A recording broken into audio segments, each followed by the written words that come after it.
ಮೋಶೆನ ಬೆಳೆಸಿದ ಯಾರ್ರಿ? ಆತನ ತಾಯಿಯೇ. ಯಾಕೆಂದರೆ ಆ ಮೋಶೆ ಆ ಒಂದು ನೀರಿನಲ್ಲಿ ಬಿಟ್ಟಾಗ ತನ್ನ ಅಕ್ಕ ಬಂದು ಅದನ್ನು ನೋಡ್ತಾ ಕೂತಿದ್ಲು.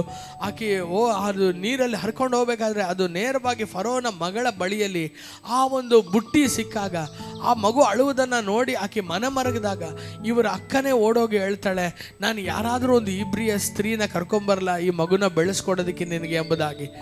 ಹಲ್ಲೆಲೂಯಾ. ಅದಕ್ಕೆ ಅವಳು ಹೇಳ್ತಾಳೆ ಕರ್ಕೊಂಬ ಎಂಬುದಾಗಿ ಹೇಳಿದಾಗ ಆಕೆ ಹೋಗಿ ಮೋಶೆನ ತಾಯಿನೇ, ಹಂಗಾರೆ ಅವ್ರ ಅಮ್ಮನೇ ಹೋಗಿ ಕರ್ಕೊಂಬರ್ತಾಳೆ.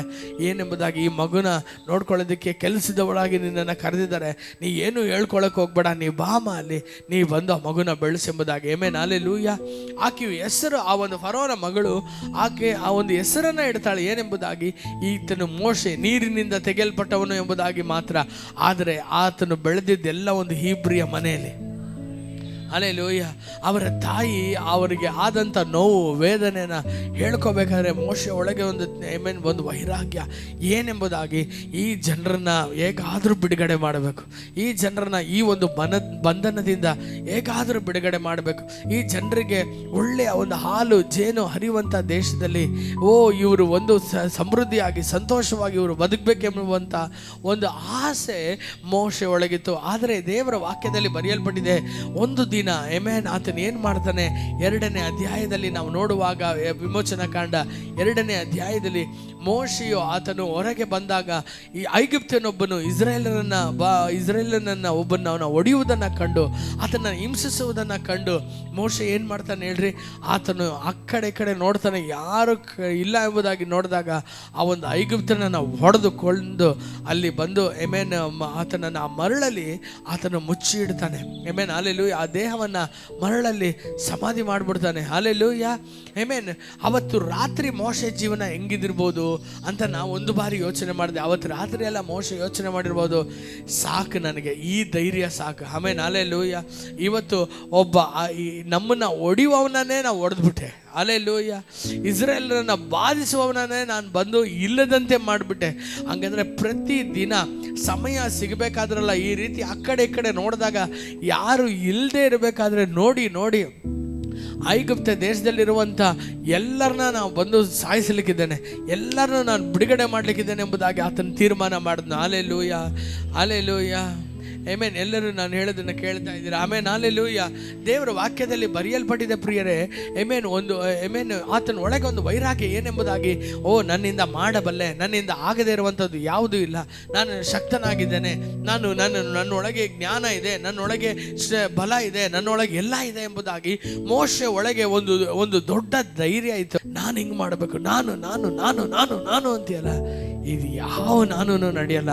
ಆದರೆ ದೇವರ ಆತ್ಮನು ಹಿಡಿದು ಬಂದರೆ ಎಲ್ಲ ಕಾರ್ಯಗಳು, ಅಸಾಧಾರಣವಾದ ಕಾರ್ಯಗಳು ಸಾಧ್ಯವಾಗಿ ಮಾರ್ಪಡ್ತದೆ. ಎಷ್ಟು ಜನ ಆಮೇನ್ ಎಂಬುದಾಗಿ ಹೇಳ್ತೀರಾ?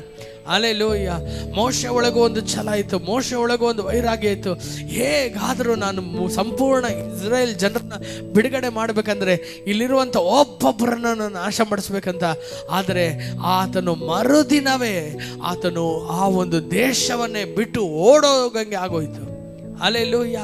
ಆತನು ಜೀವಕ್ಕೆ ಎದುರುಕೊಂಡು, ಫರೋಗನಿಗೆ ಎದುರುಕೊಂಡು, ಈ ಸುದ್ದಿ ಫರೋನವರೆಗೂ ಹೋಯ್ತೆಂಬುದಾಗಿ ಗೊತ್ತಾದಾಗ ಆತನು ಇನ್ನೂ ಇಲ್ಲಿದ್ದರೆ ನಾನು ಬದುಕೋದಿಲ್ಲ ಎಂಬುದಾಗಿ ಓಡೋದಕ್ಕೆ ಆರಂಭಿಸ್ಬಿಟ್ಟ. ಮೋಶೆಗೆ ಗೊತ್ತಾಯಿತು, ನನ್ನ ಪ್ಲ್ಯಾನ್ಗಳು, ನನ್ನ ಯೋಜನೆಗಳು, ನನ್ನ ಒಂದು ಪ್ರಯತ್ನಗಳು ಎಲ್ಲವೂ ಕೂಡ ವ್ಯರ್ಥವಾಗಿ ಹೋಗ್ತದೆ, ನಾ ಏನೇ ಮಾಡಿದ್ರೂ ಕೂಡ ನಾ ಸಾಫಲ್ಯತೆ ಆಗೋದಿಲ್ಲ ಎಂಬುದಾಗಿ ಮೋಶೆ ಗೊತ್ತಾಗಿ ಒಂದು ದಿನ ಆತನು ಅಡವಿಯಲ್ಲಿ ಕುರಿ ಮೇಯಿಸ್ತಾ ಇರಬೇಕಾದ್ರೆ ದೇವರು ಆತನನ್ನು ಹೋರೇಬಿನಲ್ಲಿ 3ನೇ ಅಧ್ಯಾಯ 1ನೇ ವಾಕ್ಯದಲ್ಲಿ ನಾವು ನೋಡಬೇಕಾದ್ರೆ, ಆತನು ಆ ಕುರಿಗಳನ್ನ ಮೇಯಿಸ್ಕೊಂಡು ಹೋಗ್ಬೇಕಾದ್ರೆ ದೇವರು ಮುಳ್ಳಿನ ಪೊದೆಯಲ್ಲಿ ದೇವರು ತನ್ನನ್ನೇ ತಾನು ಪ್ರಕಟ ಆಗಿಕೊಳ್ತಾನೆ. ಹಲ್ಲೆಲೂಯಾ. ಅಲ್ಲಿ ದೇವರು ಪ್ರಕಟವಾಗಿ ಹೇಳ್ತಾರೆ, ಮೋಶೆ ನಾನಿನ್ನ ಸಂಗಡ ಇರ್ತೇನೆ, ಬಾ ಐಗುಪ್ತ್ಯರನ್ನ ನಾವು ಬಿಡುಗಡೆ ಮಾಡ್ಕೊಂಬರೋಣ. ಆವಾಗ ಮೋಶೆ ಹೇಳ್ತಾನೆ, ನನ್ನಿಂದ ಸಾಧ್ಯವಿಲ್ಲ. ಯಾಕಂದ್ರೆ ಆತನಿಗೆ ಕಳೆದ ಆ ಒಂದು ಸೋಲುಗಳು, ನಡೆದು ಬಂದಂಥ ಆ ಒಂದು ನೋವುಗಳು ಆತನ ಜೀವಿತವನ್ನು ಎಷ್ಟು ದುಃಖಪಡಿಸ್ಬಿಟ್ಟಿತ್ತಂದ್ರೆ ಆತನು ಹೇಳ್ತಾನೆ, ನನ್ನಿಂದ ಸಾಧ್ಯ ಇಲ್ಲ ದೇವರೇ, ಸಾಧ್ಯ ಇಲ್ಲ ದೇವರೇ, ಸಾಧ್ಯ ಇಲ್ಲ ದೇವರೇ. ಆದರೆ ದೇವರ ವಾಕ್ಯದಲ್ಲಿ ಬರೆಯಲ್ಪಟ್ಟಿದೆ ಪ್ರಿಯರೇ, ಒಂದು ಬಾರಿ ಅವನು ದೇವರೊಂದಿಗೆ ನಡೆಯೋದಕ್ಕೆ ಆರಂಭಿಸಿದಾಗ ಆತನು ನೋಡಿದ ಫರೋನ ರಾಜದಂಡ ನಡುಗುವಂಥದ್ದನ್ನು ಅವನು ಕಂಡ. ಹಲ್ಲೆಲೂಯಾ. ಆತನು ಆ ಒಂದು ಆಸ್ಥಾನಕ್ಕೆ ಒಳಗೆ ಪ್ರವೇಶಿಸಬೇಕಾದ್ರೆ ಫರೋಹನಿಗೆ ಕೊಡದಂಥ ಮರ್ಯಾದೆಯನ್ನು ಆ ಒಂದು ಐಗುಪ್ತ ಜನರು ಮೋಶೆಯನ್ನು ನೋಡಿ ಅವರು ಕೊಡುವುದನ್ನು ಆತನು ಕಂಡ. ಯಾಕಂದ್ರೆ ದೇವರ ಸಮ್ಮುಖ ಆತನೊಂದಿಗೆ ಇತ್ತು. Hallelujah, hallelujah. ನಾನು ಹೇಳಿದ ಎಷ್ಟು ಜನಕ್ಕೆ ಅರ್ಥ ಆಗ್ತಾ ಇದೆ? ಹಂಗಂದ್ರೆ ಆತನ ಜೀವಿತವನ್ನ ದೇವರು ಸಂಧಿಸಬೇಕಾದ್ರೆ ದೇವರು ಆರೋನನ್ನ ಕಳಿಸಿ ದೇವರು ಹಿಂಗೆ ಹೇಳಿರ್ಬೋದಾಗಿತ್ತು, ಮೋಶೆ ದೇವರು ನಿನ್ನನ್ನು ಕರಿತಾ ಇದ್ದಾರೆ ಅಂತ. ಇಲ್ಲ, ದೇವರು ಆ ಪರ್ವತದ ಮೇಲೆ ತನ್ನ ಪ್ರಸನ್ನತೆಯನ್ನು ತೋರಿಸಿದ್ರು. ಹಂಗಂದ್ರೆ ಏನು? ನನ್ನ ಪ್ರಸನ್ನತೆ ಇಲ್ಲದೆ ನೀ ಏನನ್ನು ಮಾಡ್ಲಿಕ್ಕೆ ಸಾಧ್ಯ ಇಲ್ಲ ಮೋಶೆ. ನನ್ನ ಒಂದು ಬಲವು, ನನ್ನ ಒಂದು ಪ್ರಸನ್ನತೆ, ನನ್ನ ಒಂದು ಮಹಿಮೆ ನಿನ್ನನ್ನು ಆವರಿಸಿಕೊಳ್ಳದೆ ಹೋದರೆ ನೀ ಯಾವ ಕಾರ್ಯದಲ್ಲೂ ನೀ ಜಯವನ್ನು ಕಾಣುವುದಕ್ಕೆ ಸಾಧ್ಯವೇ ಇಲ್ಲ ಎಂಬುದಾಗಿ ದೇವರು ತೋರಿಸಿದರು.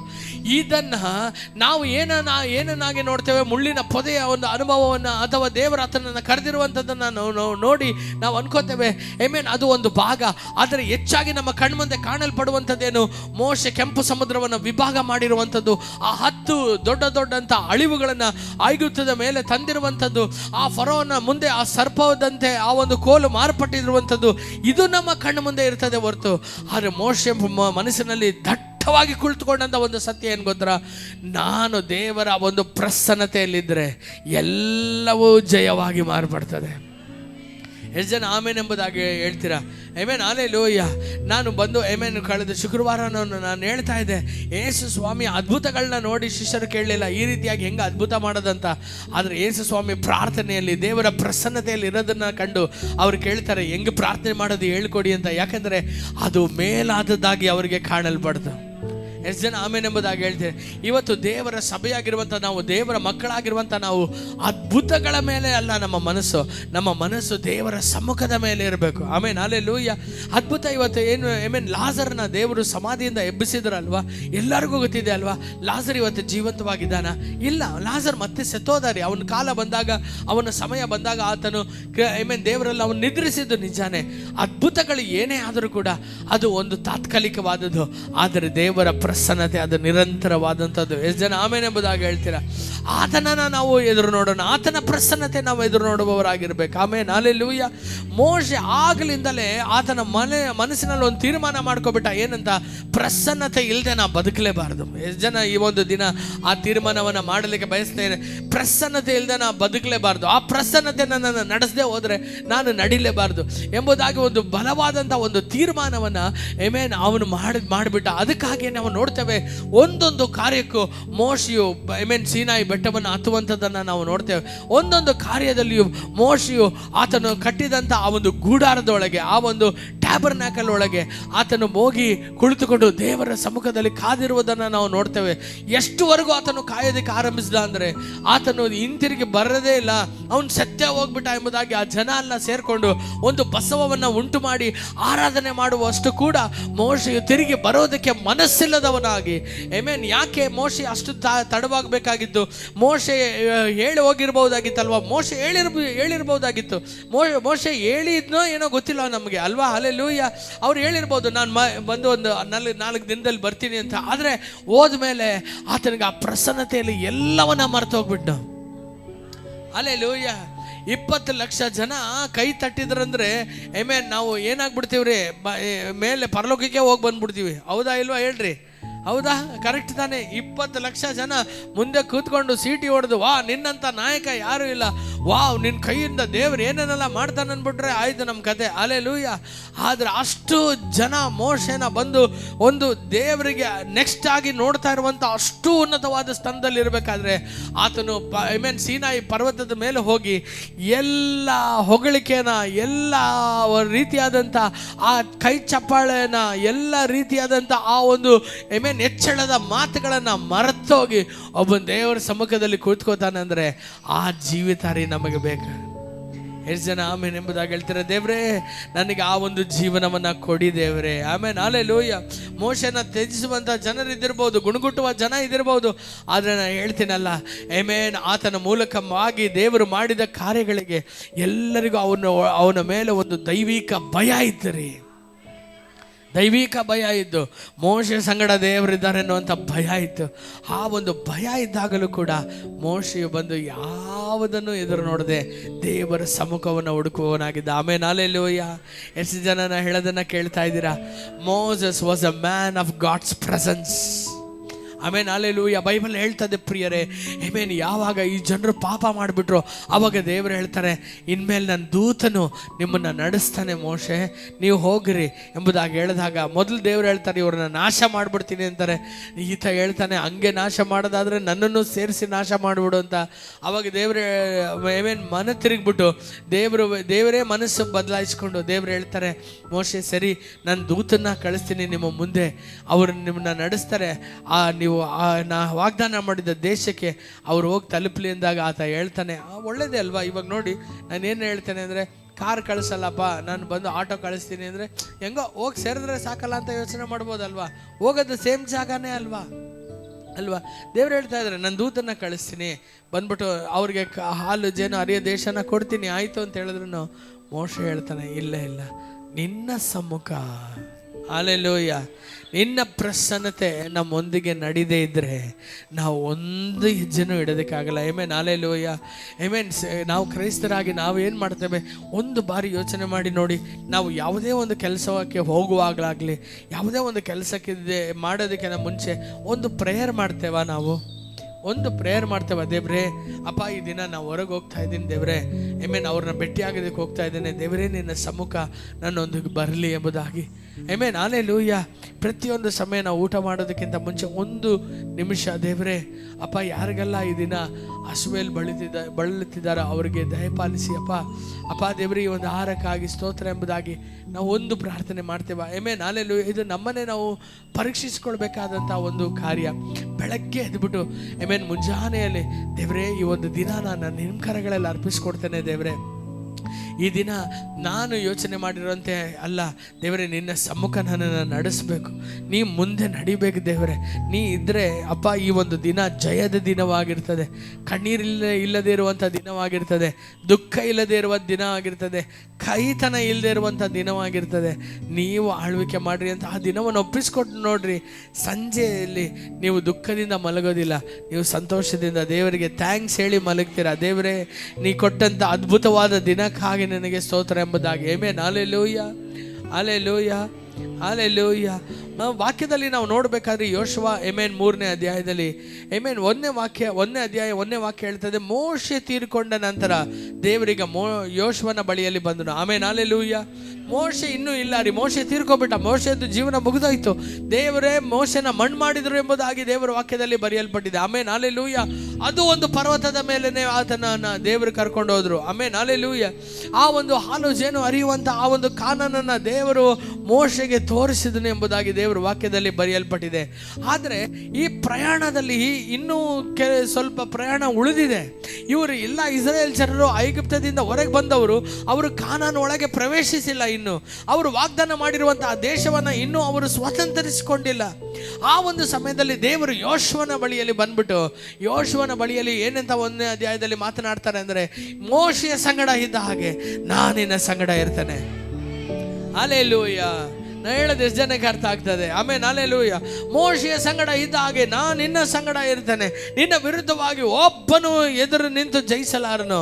ಆಮೆನ್, ನೀ ಕಾಲಿಡುವಂಥ ಸ್ಥಳವೆಲ್ಲ ನಿನಗೆ ಸ್ವಂತ ಮಾಡ್ತೇನೆ. Amen, hallelujah.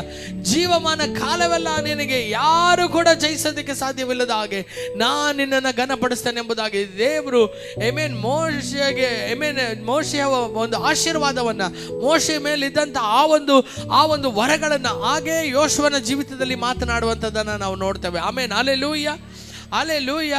ಆಮೆನ್. ಯೋಶುವನಿಗೆ ಚೆನ್ನಾಗಿ ಗೊತ್ತು ಮೋಶೆ ಹೆಂಗಿದ್ರು ಎಂಬುದಾಗಿ. ಯಾಕಂದರೆ ಯೋಶುವನು ಯಾವಾಗಲೂ ಮೋಶೆಯ ಸಂಗಡವೇ ಇದ್ದಂಥ ಒಬ್ಬ ವ್ಯಕ್ತಿ. ಹಲ್ಲೆಲೂಯಾ. ಮೋಶೆಯು ಕೈ ಎತ್ತಿ ಆತನು ಕುಳಿತಾಗ ಆ ಒಂದು ಬಂಡೆಯ ಮೇಲೆ ಆ ಸಮಯದಲ್ಲಿ ಯುದ್ಧವನ್ನು ಮಾಡಿದಾತನು ಯೋಶುವನಾಗಿದ್ದನು. ಯಾವಾಗ ಮೋಶೆ ಸೀನಾಯಿ ಬೆಟ್ಟದ ಮೇಲೆ ಹಿಂತಿರುಗಿ ಬರದೆ 40 ದಿನಗಳಲ್ಲಿ ಇದ್ಬಿಟ್ರು, ಆ ಸಮಯದಲ್ಲಿ ಆ ಜನರೊಂದಿಗೆ ಪಾಪ ಮಾಡದೆ ಆ ಒಂದು ಪರ್ವತದ ಮಧ್ಯದಲ್ಲಿ ಆಮೆನ್ ಮೋಶೆಗಾಗಿ ಕಾದಿದ್ದು ಕುಳಿತಿದ್ದಂಥ ವ್ಯಕ್ತಿ ಯೋಶುವನಾಗಿದ್ದನು. ಹಲ್ಲೆಲೂಯಾ. ಆ ಗೂಡಾರದ ಒಳಗೆ ಮೋಶೆ ಯಾವಾಗೆಲ್ಲ ಹೋಗಿ ದೇವರನ್ನ ಸಂಧಿಸ್ತಿದ್ರು, ಆ ಒಂದು ಗೂಡಾರದ ಬಾಗಿಲಲ್ಲೇ ಕುಳಿತುಕೊಂಡಿದ್ದವನು ಯೋಶುವನಾಗಿದ್ನು. ಎಷ್ಟು ಜನ ಆಮೇನ್ ಎಂಬುದಾಗಿ ಹೇಳ್ತೀರಾ? ಇವಾಗ ದೇವರು ಇದೆಲ್ಲ ನೋಡ್ಬಿಟ್ಟು ಯೋಶುವನ್ನ ಕರೆದ್ಬಿಟ್ಟು ಹೇಳ್ತಾರೆ, ಯೋಶುವ, ನಿನ್ನ ಮೂಲಕ ನಾನು ಈ ಜನರನ್ನ ಬಂದು ಐಗುಪ್ತದಿಂದ ಹೊರತಂದಂಥ ಈ ಜನರನ್ನ ನಾನು ಕಾನಾನೊಳಗೆ ಸೇರಿಸ್ತೇನೆ ಎಂಬುದಾಗಿ. Alleluia, alleluia. ಅದೇ ಮಾತು ದೇವರು ನಮಗೆ ಅಂದ್ಬಿಟ್ಟಿದ್ರೆ ನಾವೇನು ಮಾಡ್ಬಿಡ್ತಿದ್ವಿ, ನೆಕ್ಸ್ಟೇ ಪಟ್ಟಾಭಿಷೇಕಕ್ಕೆ ರೆಡಿ ಮಾಡಿಬಿಟ್ಟು ಅಲೆಲೂಯ ನಾವು ಬಂದ್ಬಿಟ್ಟು ಫುಲ್ ಖುಷಿ, ಊರೆಲ್ಲ ಬಂದು ಪೋಸ್ಟರ್ ಹಚ್ಚಿ ನೆಕ್ಸ್ಟ್ ಮೋಶೆ ನಂತರ ನಾನೇ ಅಂತ ಹಾಕಿ, ಅದಾದ ನಂತರ ನಾವು ಎಲ್ಲರಿಗೂ ಸ್ವೀಟ್ ತಿಂಡಿ ಎಲ್ಲ ಮಾಡಿ, ಬಿರಿಯಾನಿ ಎಲ್ಲ ಮಾಡಿ, ಎಣ್ಣೆಲ್ಲ ಮಾಡಿ ಅಲೆಲೂಯ. ಆದರೆ ಒಂದನ್ನು ತಿಳಿದುಕೊಳ್ರಿ, ಯೋಶುವನ ಒಳಗಿದ್ದಂಥ ಮನಸ್ಸು ಹೇಳ್ತಾ ಇತ್ತು, ಮೋಸಸ್ ಸಾಧಾರಣವಾದ ಮನುಷ್ಯನಾಗಿರಲಿಲ್ಲ, ಆತನ ಪ್ರಸನ್ನತೆಯನ್ನು ಬಯಸುವ ವ್ಯಕ್ತಿಯಾಗಿದ್ದನು. ಮೋಶೆ ಜೀವಿತದಲ್ಲಿ ನಡೆದ ಎಲ್ಲ ಆಶೀರ್ವಾದಗಳು, ದೇವರು ಮಾಡಿದ ಎಲ್ಲ ಕಾರ್ಯಗಳು ನನ್ನ ಜೀವಿತದಲ್ಲಿ ನಡಿಬೇಕಂದ್ರೆ ನಾನು ಕೂಡ ಮೋಶೆ ಥರ ಪ್ರಸನ್ನತೆಯನ್ನು ಮೇಲೆತ್ತಬೇಕು. ಎಷ್ಟು ಜನ ಆಮೇನ್ ಎಂಬುದಾಗಿ ಹೇಳ್ತೀರಾ? ಆತನ ಪ್ರಸನ್ನತೆನ ದೇವರನ್ನ ಮೇಲೆ ಮೇಲೆ ಮೇಲೆ ಎತ್ತಿದ್ರೇ ನಾನು ಮೋಶೆ ಸಂಗಡ ದೇವರು ಇದ್ದ ಹಾಗೆ ದೇವರು ನನ್ನ ಸಂಗಡ ಇರುವುದನ್ನು ನಾನು ಕಾಣೋದಕ್ಕೆ ಸಾಧ್ಯ ಹೊರತು ಈ ವಾಗ್ದಾನ ನೆರವೇರಲ್ಪಡಬೇಕಂದ್ರೆ, ದೇವರು ಮಾತನಾಡಿರುವಂಥ ಈ ಮಾತು ನೆರವೇರಲ್ಪಡಬೇಕಂದ್ರೆ ನಾನು ದೇವರ ಪ್ರಸನ್ನತೆಗೋಸ್ಕರ ನನ್ನ ಜೀವಿತವನ್ನು ಸುರಿಸಲೇಬೇಕು. ಎಷ್ಟು ಜನ ನಾ ಹೇಳೋದನ್ನು ಅರ್ಥ ಮಾಡ್ಕೊಳ್ತಾ ಇದ್ದೀರಾ? ಅಲೆಲೂಯ. ನಮಗೆ ಚೆನ್ನಾಗಿ ಗೊತ್ತು, ಕ್ರಿಸ್ತನ ಎಲ್ಲ ಆಶೀರ್ವಾದಗಳು ದೇವರು ನಮಗೆ ಕೊಟ್ಟಿದ್ದಾರೆ. ಅಲ್ಲೆಲೂಯ. ವಾಕ್ಯದಲ್ಲಿ ಬರೆಯಲ್ಪಟ್ಟಿದೆ, ಕೊಲೋಸಿ 1 ತಂದೆಯಾದ ದೇವರ ಸರ್ವ ಸಂಪೂರ್ಣತೆಯು ಕ್ರಿಸ್ತನ ಒಳಗೆ ಉಂಟು ಎಂಬುದಾಗಿ 27ನೇ ವಾಕ್ಯ ಹೇಳ್ತದೆ, ಆ ಕ್ರಿಸ್ತನು ನಮ್ಮೊಳಗೆ ವಾಸವಾಗಿದ್ದಾನೆ. ಆಮೆನ್. ಅಲ್ಲೆಲೂಯ. ಯೇಸು ಸ್ವಾಮಿಯು ಯಾವ ರೀತಿಯಲ್ಲಿ ಮೋಶೆ ಆಶೀರ್ವಾದವೆಲ್ಲ ಯೋಶುವನಿಗೆ ಬಂತೋ ಅದೇ ರೀತಿಯಲ್ಲಿ ಯೇಸು ಕ್ರಿಸ್ತನ ಎಲ್ಲ ಆಶೀರ್ವಾದಗಳು ನಮ್ಮ ಮೇಲೆ ಬರ್ತದೆ. ಅದೇ ದೇವರು ನಮಗೆ ಕೊಟ್ಟಿರುವಂಥ ಆಶೀರ್ವಾದ. ಆದರೆ ಆ ಒಂದನ್ನು ನಾವು ತಿಳ್ಕೋಬೇಕು, ಯೋಶುವನಂತೆ ಮೋಶೆ ಸಾಧಾರಣವಾದ ವ್ಯಕ್ತಿಯಾಗಿರಲಿಲ್ಲ, ಯೇಸು ಕ್ರಿಸ್ತನು ಕೂಡ ಸಾಧಾರಣವಾದ ಮನುಷ್ಯನಾಗಿರಲಿಲ್ಲ. ಯಾವಾಗಲೂ ದೇವರ ಸಮ್ಮುಖದಲ್ಲಿದ್ದಂಥ ವ್ಯಕ್ತಿ. Hallelujah, hallelujah. ನಮ್ಮ ಹೆಸರುಗಳು ನಮ್ಮನ್ನು ಪರಲೋಕಕ್ಕೆ ಕರ್ಕೊಂಡು ಹೋಗೋದಿಲ್ಲ ರೀ. ನಾವು ಎಷ್ಟು ವರ್ಷ ಕ್ರೈಸ್ತರಾಗಿ ಬದುಕಿದ್ವಿ ಅನ್ನೋವಂಥದ್ದು ನಮ್ಮನ್ನು ಪರಲೋಕಕ್ಕೆ ಕರ್ಕೊಂಡು ಹೋಗೋದಿಲ್ಲ. ಆದರೆ ಯಾವುದು ನಮ್ಮನ್ನು ಪರಲೋಕಕ್ಕೆ ಕರ್ಕೊಂಡು ಹೋಗ್ತದೆ ಗೊತ್ತಾ? ದೇವರೊಂದಿಗಿರುವಂತಹ ಸಂಬಂಧನೇ. ಇವತ್ತು ಒಂದು ಬಾರಿ ಯೋಚನೆ ಮಾಡಿ ನೋಡ್ರಿ, ಎಷ್ಟು ತಾಸು ನೀವು ಪ್ರಾರ್ಥನೆ ಮಾಡ್ತೀರೋ ಒಂದು ದಿನಕ್ಕೆ ಎಂಬುದಾಗಿ, ನಿಮ್ಮ ಬೈಬಲನ್ನು ಎಷ್ಟು ಹೊತ್ತು ನೀವು ತೆರೆದಿಟ್ಟು ಓದ್ತೀರಾ ಎಂಬುದಾಗಿ ಒಂದು ಬಾರಿ ಯೋಚನೆ ಮಾಡಿ ನೋಡ್ರಿ. ನಾವು ಹೇಳ್ತೇವೆ ಅನೇಕ ಸಮಯದಲ್ಲಿ ಸಮಯ ಇಲ್ಲ ಬ್ರದರ್, ಟೈಮ್ ಇದ್ದಿದ್ರೆ ಮಾತ್ರ ಓದ್ತಿದ್ದೆ. ಅಯ್ಯೋ, ನಾವು ಕಷ್ಟ ಕಾಲದಲ್ಲಿ ಕೂಗಿಕೊಳ್ಬೇಕಾದ್ರೆ ದೇವರು ಆತನು ಸುಮ್ಮನೆ ಕೂತ್ಕೊಂಡಿರೋದಿಲ್ಲ ನಮಗೋಸ್ಕರ. ದೇವರು ಸರ್ವ ಲೋಕವನ್ನೇ ಆಳ್ವಿಕೆ ಮಾಡುವ ದೇವರು. ಈ ಲೋಕದಲ್ಲಿರುವಂತಹ ಲಕ್ಷಾಂತರ ಭಾಷೆಗಳಲ್ಲಿ ಜನರು ಅವರು ದೇವರನ್ನು ಕೂಗಿಕೊಂಡ್ರು, ಅವರವರ ಭಾಷೆಯಲ್ಲಿ ಅವರವರ ಸಮಸ್ಯೆಗೆ ಉತ್ತರವನ್ನು ಕೊಡುವ ದೇವರಾದನು. ಪರಲೋಕವನ್ನು ಭೂಲೋಕವನ್ನು ಆಳ್ವಿಕೆ ಮಾಡುವ ದೇವರು. ಪ್ರತಿಯೊಬ್ಬೊಬ್ಬರಿಗೂ ಮನುಷ್ಯನಿಗೆ ತಕ್ಕ ಸಮಯದಲ್ಲಿ ತಕ್ಕ ಅದ್ಭುತಗಳನ್ನು ಮಾಡುವ ದೇವರು, ಅವರಿಗೆ ಉಣಿಸುವ ದೇವರು, ಕಾಪಾಡುವ ದೇವರು. ಆತ ಒಂದು ವೇಳೆ ಹೇಳಿದರೆ ಹೆಂಗಿರ್ತದೆ? ಕಷ್ಟ ಕಾಲದಲ್ಲಿ ನಾವು ಕಣ್ಣೀರಿಟ್ಟಾಗ ICUದಲ್ಲಿ ಇರಬೇಕಾದ್ರೆ ದೇವರೇ ಅಂದಾಗ, ಇಲ್ಲ ಸಾರಿ ಟೈಮ್ ಇರಲಿಲ್ಲ ನನಗೆ ಅಂತ ದೇವರು ಹೇಳಿದ್ರೆ ಹೆಂಗಿರ್ತದೆ ಅಲ್ವಾ? ಒಂದು ಬಾರಿ ಆತ ನಮಗೆ ಸಹಾಯ ಮಾಡದೆ ಹೋದರೆ, ಆತನು ಕಣ್ಣು ಮಿಟುಕಿಸುವಂಥ ಸಮಯವೂ ಕೂಡ ನಮ್ಮನ್ನು ಮರೆತೋದರೆ ಈ ಭೂಮಿಯಲ್ಲೇ ನಾವು ಇರಕ್ಕೆ ಸಾಧ್ಯ ಇಲ್ಲ. ಹಲ್ಲೆಲೂಯ. ಆದರೆ ಯೋಬನು ಹೇಳ್ತಾನೆ, ಕಣ್ಣು ಮಿಟುಕಿಸುವ ಸಮಯವನ್ನು ಬಿಡದೆ ನನ್ನನ್ನೇ ಗಮನಿಸ್ತೀಯಲ್ಲ ದೇವರೇ. ಹಲ್ಲೆಲೂಯ. ಕೀರ್ತನೆಗಾರನು ದಾವೀದು 139ನೇ ಕೀರ್ತನೆಯಲ್ಲಿ ಹೇಳ್ತಾನೆ, ನನ್ನ ಮುಂದೆಯೂ ನನ್ನ ಹಿಂದೆಯೂ ನನ್ನನ್ನು ಸಂಪೂರ್ಣವಾಗಿ ನನ್ನನ್ನು ಆವರಿಸಿ ನಿನ್ನ ಕೈಯನ್ನು ನನ್ನ ತಲೆ ಮೇಲೆ ಇಟ್ಟಿದೆಯಲ್ಲ ದೇವರೇ. ನಿನ್ನ ಆತ್ಮಕ್ಕೆ ತಪ್ಪಿಸ್ಕೊಂಡು ನಾ ಎಲ್ಲಿ ಹೋಗಲಿ, ನಿನ್ನ ಪ್ರಸನ್ನತೆಗೆ ಮರೆಯಾಗಿ ನಾ ಎಲ್ಲಿ ಬಾಳಲಿ? ಸಾಧ್ಯನೇ ಇಲ್ಲ. ಯಾಕಂದರೆ ನೀ ನನ್ನ ಮೇಲೆ ಮನಸ್ಸುಳ್ಳವನಾಗಿದೆಯಾ. ಒಂದು ಬಾರಿ ಯೋಚನೆ ಮಾಡಿ, ನೀವು ಕಳೆದ ಬಾರಿ ಬೈಬಲನ್ನು ತೆರೆದು ಎಷ್ಟು ದಿನ ಆಯಿತು? ಯಾವಾಗ ನೀವು ಕಡೆಯದಾಗಿ ನಾವು ಬೈಬಲ್ ತೆಗೆದು ಓದಿದ್ದು ಯಾವಾಗ ಎಂಬುದಾಗಿ ಯೋಚನೆ ಮಾಡಿ ನೋಡೋಣ. ನಿಮ್ಮ ಕುಟುಂಬದಲ್ಲಿರುವವರು ಎಷ್ಟು ಜನ ಬೈಬಲ್ನ ಓದ್ತಾ ಇದ್ದಾರೆ, ಓದ್ತಾ ಇಲ್ಲ ಎಂಬುದಾಗಿ ಯೋಚನೆ ಮಾಡಿ ನೋಡಿ. ಎಲ್ಲರೂ ಒಂದೇ ಥರ ಊಟ ಮಾಡ್ತೇವೆ, ಎಲ್ಲರೂ ಒಂದೇ ಥರ ತಂಗತೆ ಒಂದೇ ಸ್ಥಳದಲ್ಲಿ. ಆದರೆ ಒಬ್ಬರು ನಾಶವಾಗಿ ಹೋಗಲಿ ಅಂತ ಬಿಟ್ಬಿಟ್ಟಿದ್ದೀರಾ.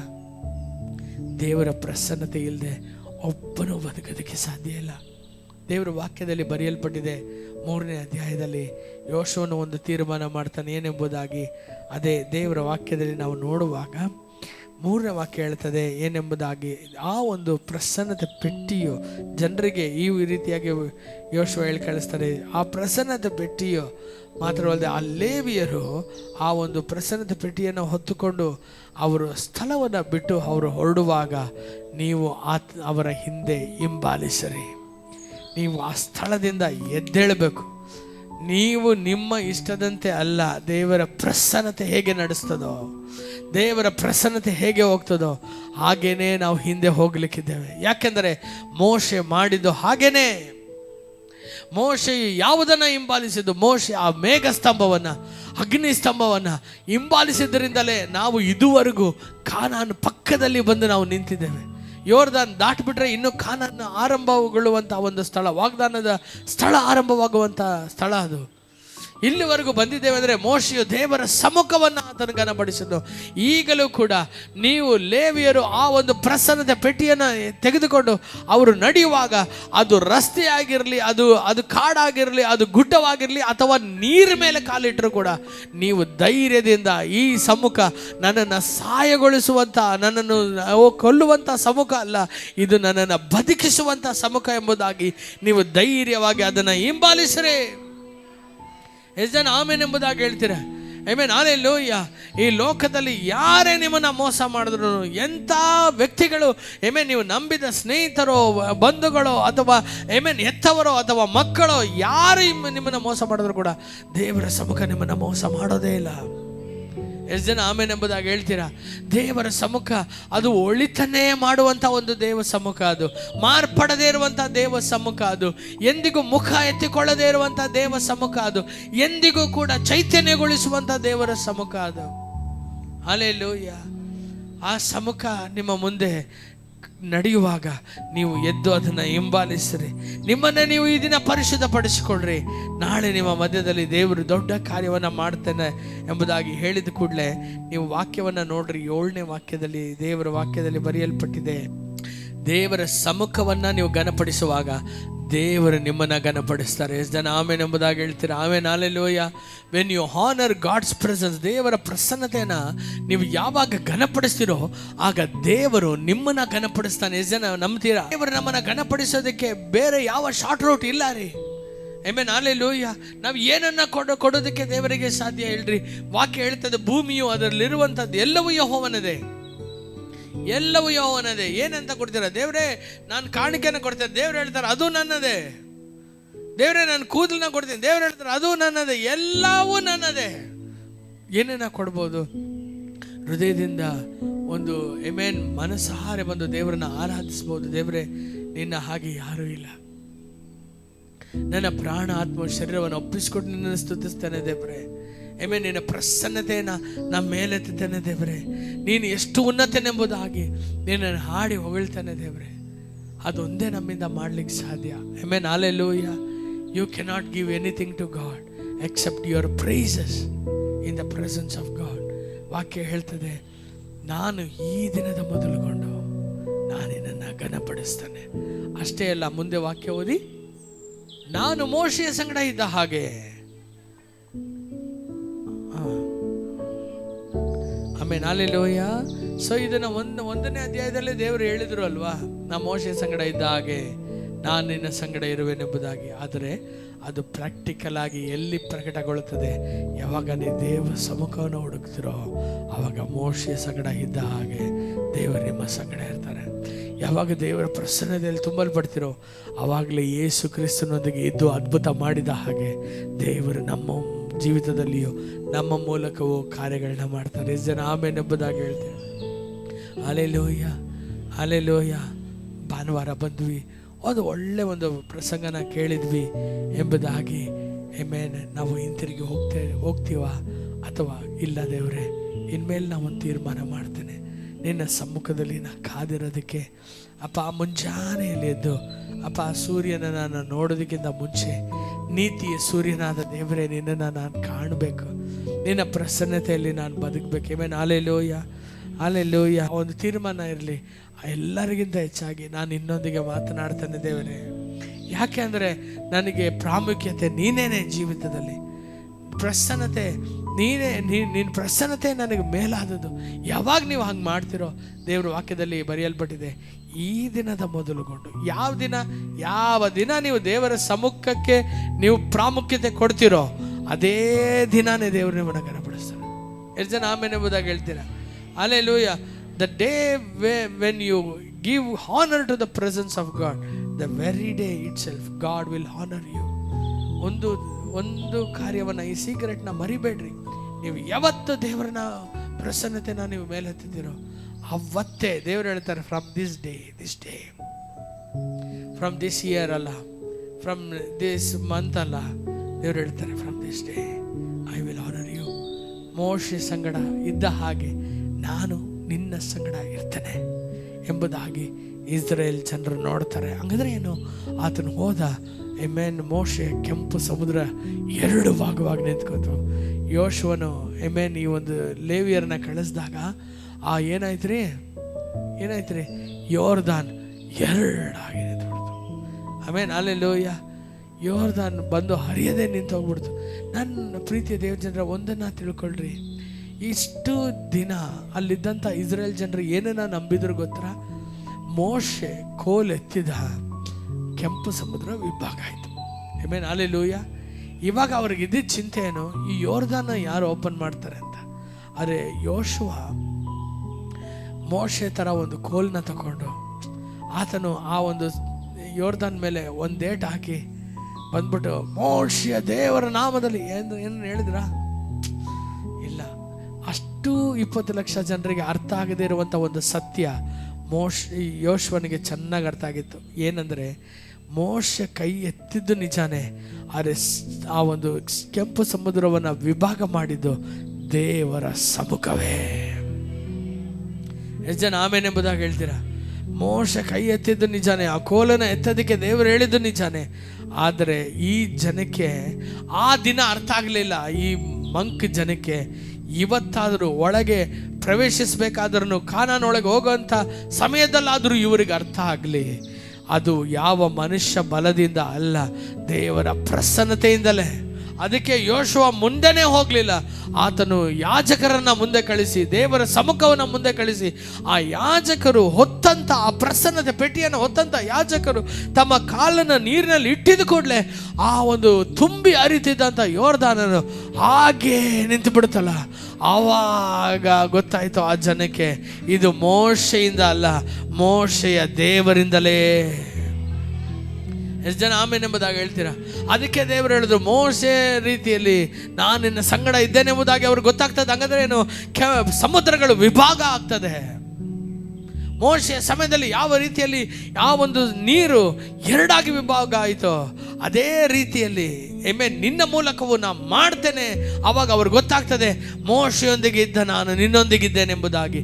ಆದರೆ ನೀನು ಯೋಶುವ ಆ ಸೀಕ್ರೆಟನ್ನು ತಿಳ್ಕೊಬಿಟ್ಟೆ. ಏನಂದರೆ, ಪ್ರಸನ್ನತೆನೇ ಎಲ್ಲವೂ.